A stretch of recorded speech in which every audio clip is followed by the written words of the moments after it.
ہے کسی مائع کے لال کے اندر یہ کہنے کی جرت کہ اسرائیل تو ٹیررسٹ ہے، امریکہ تو ٹیررسٹ ہے؟ ہم کھلے لفظوں میں یہ کہتے ہیں اے اسرائیل تو کل بھی ٹیررسٹ تھا، تو آج بھی ٹیررسٹ ہے۔ میرے محترم عزیز ساتھیوں، آج کے وقت میں مسلم قوم سب سے زیادہ پریشان حال نظر آ رہی ہے۔ سب سے زیادہ ظلم اگر کسی کے اوپر کیے جا رہے ہیں تو وہ قوم صرف اور صرف مسلمان قوم ہے۔ تاریخ گواہ ہے کہ سب سے زیادہ مظلوم قوم، سب سے زیادہ ذلیل قوم یہودی قوم رہی ہے، لیکن آج وہی مظلوم قوم ترقی کی راہ اختیار کرتی ہوئی نظر آ رہی ہے۔ آج وہ ترقی کی راہ اختیار کرتی ہوئی نظر آ رہی ہے اور ان کی تعداد دن بدن بڑھتی ہی جا رہی ہے۔ کل تک وہ قوم جن کی حکومتیں چلا کرتی تھی، جن کا لوگوں کے اوپر رعب دبدبہ ہوا کرتا تھا، جن کی عزتیں ہوا کرتی تھی، جن کا احترام ہوا کرتا تھا، آج وہی مسلم قوم دنیا کے اندر سب سے زیادہ ذلیل مانی جا رہی ہے۔ آج وہی قوم دنیا کے اندر سب سے زیادہ مظلوم ہوتی جا رہی ہے۔ میرے دوستوں، آج کے وقت میں اس دیش میں مسلمان قوم جس کی سب سے بری حالت ہے وہ کیوں ہے، کس وجہ سے ہے؟ وہ اس لیے ہے کیونکہ مسلمان پڑھنے میں بہت پیچھے ہیں۔ ہم نے پڑھنے پر کوئی محنت ہی نہیں کی۔ پڑھنے کے لیے ہمارا ایجوکیشن سسٹم صحیح نہیں ہے۔ ہم نے پڑھنے پر کوئی دھیان نہیں دیا ہے۔ میرے دوستوں، بس ایک سسٹم چلا آ رہا ہے، 8 سال کا 7 سال کا بچہ ہے، اس کو مدرسے میں داخل کر دو، مکتب میں داخل کر دو، بس۔ نہیں مسلمانوں، یہ مدارس اور مکاتب یہ بنیادی چیزیں ہیں، ان میں تو ہم کو داخل کرنا ضروری ہے، لیکن انہی مدرسوں کو ڈیولپ کرنا، انہی مدرسوں کی موڈیفائی کرنا، انہی مدرسوں کو آگے بڑھانا، انہی مدرسوں میں پڑھنے والوں کی تنخواہیں اچھی ہونا، انہی مدرسوں کے اندر مشن کے ساتھ پڑھنا پڑھانا، زیادہ نہیں 50 سال تک آپ یہ کام کر کے دیکھ لیجئے، انشاءاللہ آپ کی تقدیر اسی زمین پر بدل جائے گی۔ اور اگر میں مر کر قبر میں چلا جاؤں، کوئی نظام ہوگا تو آپ میری قبر کھود کر مجھ سے یہ سوال کر لینا کہ اے زید عبداللہ، آپ نے کہا تھا کہ ہم ایجوکیشن اور تعلیم کے میدان میں محنت کریں، ہماری زندگی سے ذلت ہٹ جائے گی، ہم عزت کی زندگی جینے لگیں گے، تو ہم اپنی قبر سے انشاءاللہ جواب دیں گے۔ کیوں؟ اس لیے کہ اللہ کا سچا اور پاکیزہ کلام یہ ارشاد فرماتا ہے، ان اللہ لا یغیر ما بقوم حتی یغیروا ما بانفسہم۔ اللہ تعالیٰ اس وقت تک کسی بھی قوم کی حالت کو نہیں بدلتا ہے جب تک کوئی قوم اپنی حالت بدلنے کی خود کوشش نہ کرے۔ میرے دوستوں، آج کے وقت میں مسلمان قوم سب سے زیادہ ذلیل ہوتی جا رہی ہے، سب سے زیادہ مظلوم ہوتی جا رہی ہے۔ آج کے وقت میں سب سے زیادہ اگر کسی کو ٹارگٹ کیا جا رہا ہے تو وہ قوم صرف اور صرف مسلم قوم ہے۔ سب سے زیادہ پیسہ کس کے پاس ہے؟ مسلمانوں کے پاس ہے۔ سب سے زیادہ دنیا کی استعمال ہونے والی چیز کس کے پاس؟ مسلمانوں کے پاس۔ پیٹرول کس کے پاس؟ مسلمان بادشاہ کے پاس۔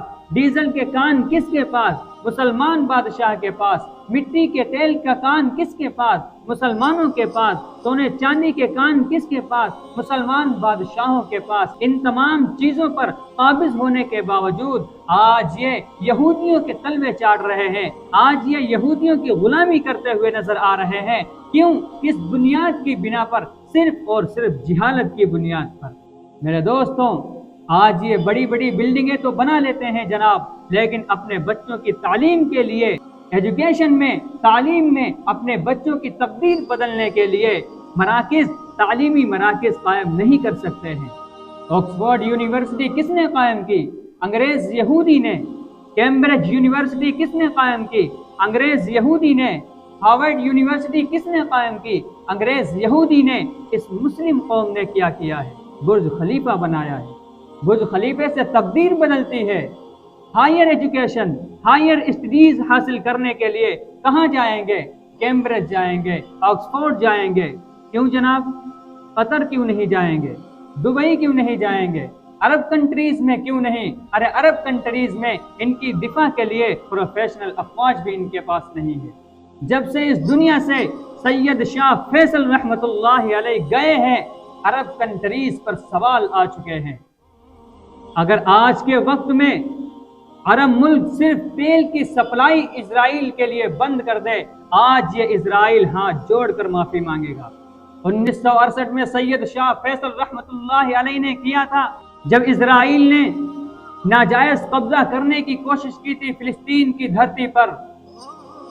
میں آپ کو قانونی بات بتا رہا ہوں، اس دیش میں رہتے ہوئے فلسطینیوں کی حمایت کرنا، ظالم کو ظالم کہنا، یہ غیر قانونی نہیں ہے۔ ہم کہہ سکتے ہیں، ہم بول سکتے ہیں، اور اگر کوئی ہم سے یہ کہتا ہے کہ مولانا آپ اس دیش میں رہتے ہوئے فلسطین یا اسرائیل کی مخالفت نہیں کر سکتے ہیں، اوپینین الگ الگ ہو سکتا ہے، اگر کوئی اسرائیل کے ساتھ کھڑا ہوتا ہے تو سمجھ لیجئے کہ وہ دہشت گرد ہے، اور اگر کوئی فلسطین کے ساتھ کھڑا ہوتا ہے، غزہ کے مظلوموں کے ساتھ کھڑا ہوتا ہے، تو سمجھ لیجئے وہ امن پرست ہے، مظلوموں کی داد رسی کرنے والا ہے۔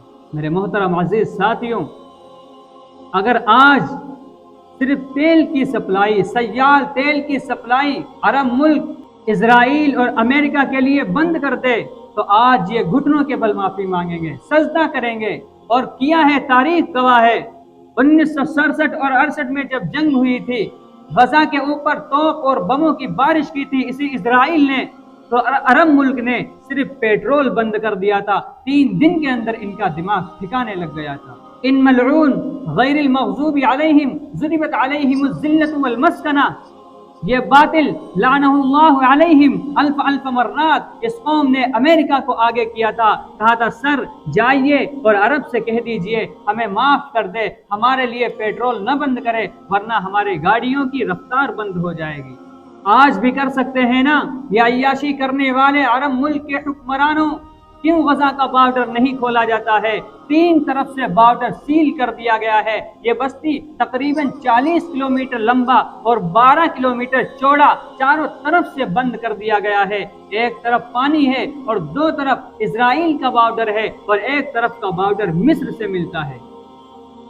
جب غزہ کے معصوم بچے مصر کے بارڈر پر جان بچانے کے لیے جاتے ہیں، اور غزہ کی مظلوم مائیں عورتیں جب اپنی جان بچانے کے لیے غزہ کے بارڈر پر جاتی ہیں اور مصر والوں سے کہتی ہیں کہ ذرا بارڈر کھول دیجئے تاکہ ہماری جان بچ جائے، تو وہاں کا بارڈر نہیں کھولا جاتا ہے، وہاں کا بارڈر نہیں کھولا جاتا ہے۔ اس کا کہنا ہے کہ تمہاری زمین تمہارے غزہ میں ہے، تم وہیں پر رہو، ہم تمہارے لیے اپنا بارڈر نہیں کھولیں گے۔ یہ محمد سی کلمہ پڑھنے والا منافق کیوں بارڈر نہیں کھولتا ہے مسلمانوں کی جان بچانے کے لیے؟ کیا بھول گئے اللہ کے نبی علیہ السلام کا فرمان؟ کیا نبی علیہ السلام کی حدیث یاد نہیں ہے؟ المسلم کجسد واحد، مسلمان پوری امت مسلمہ ایک جسم کے مانند ہے۔ کیا تمہیں یاد نہیں ہے انما المؤمنون اخوہ؟ مصر میں صرف قرآن کریم کو تم پڑھتے ہو اور سمجھنے کی کوشش نہیں کرتے ہو۔ ظالم کٹر دل مسلمانوں، 10,000 بچوں کے چیتڑے اڑا دیے گئے اور حاملہ ماں کو مار دیا گیا، اس کے پیٹ کے اندر جو بچہ تھا وہ زندہ تھا، 8 ماہ کا تھا، ڈاکٹر نے اسے نکال کر دکھایا۔ نہ جانے کتنی عورتوں کو دفن کر دیا گیا، نہ جانے کتنے مردوں کو دفن کر دیا گیا۔ وہاں کے صدر کا کہنا ہے کہ 10,000 لوگوں کو دفن کر دیا گیا ہے، اور ملبے میں کتنے دفن ہیں ہم اس کا کوئی اندازہ نہیں لگا سکتے ہیں۔ ہے کسی مائیں کے لال کے اندر یہ کہنے کی جرت کہ اسرائیل تو ٹیررسٹ ہے، امریکہ تو ٹیررسٹ ہے؟ ہم کھلے لفظوں میں یہ کہتے ہیں اے اسرائیل تو کل بھی ٹیررسٹ تھا، تو آج بھی ٹیررسٹ ہے، تو دہشت گرد ہے، اور صرف مسلم ہی نہیں، اگر کوئی بھی معصوم انسانوں پر بم پھوڑے گا تو وہ دہشت گرد ہوگا، اور آج دنیا کو دہشت گرد کہنے کی طاقت نہیں ہے۔ وہ اس لیے کیونکہ اگر پوری دنیا کے اوپر، انسانوں کے اوپر معیشت کا نشہ کسی نے سوار کیا ہے تو انہی اسرائیلی یہودیوں نے کیا ہے۔ اسی لیے آج اپنے ڈپلیکیٹ باپ کو، اپنے ڈپلیکیٹ خداؤں کو ناراض کرنے کی جرت عرب ممالک کے حکمرانوں کے پاس نہیں ہے۔ 57 عرب ملک ہیں انٹرول، لیکن مخالفت میں صرف وہ 2 روپے کا ٹویٹ نہیں چاہیے۔ آپ کا ٹویٹ، آپ اپنا 2 روپے کا ٹویٹ اپنی جیب میں رکھیے، نہیں چاہیے ہمیں پیپر والا احتجاج۔ آپ زمینی سطح پر کیا مظلوموں کی مدد کرتے ہیں؟ ارے اللہ کے نبی کا فرمان بھی ہے انصر اخاک ظالما او مظلوما، مظلوم کی بھی مدد کرو اور ظالم کی ظلم روک کر مدد کرو۔ اللہ تعالی ہم سب کو ظالموں کے خلاف آواز اٹھانے کی توفیق عطا فرمائے اور مظلوموں کی مدد کرنے کی توفیق عطا فرمائے۔ وآخر دعوانا ان الحمد للہ رب العالمین۔